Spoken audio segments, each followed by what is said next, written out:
সরিয়ে দুটো লারা দিলাম, তখন মিলিয়ন মিলিয়ন ভিউ আর ভিউ।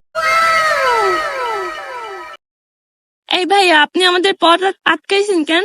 না না আপু, কোনো সমস্যা না, আমি এই আপুরে কয়টা প্রশ্ন জিজ্ঞেস করবো তাই। প্রশ্ন জিজ্ঞেস করবেন, বলেন। এক্সকিউজ মি আপু, আমার আপনার কাছে একটা প্রশ্ন ছিল। আমরা যে এত সুন্দর করে ভিডিও বানাই, আমাদের ভিডিওতে তো কোনো 100-200 উপরে ভিউ হয় না, আর আপনার ভিডিওতে তো লাখ লাখ ভিউ কিভাবে আসে একটু বলবেন প্লিজ? না ভাইয়া, এগুলা কত তো আর বলা যায় না। তারপর যেহেতু আপনি বলতাছেন বলি, যখন নতুন নতুন পদ্মা করে ভিডিও বানাতাম তখন 100-200 ভিউ হতো না।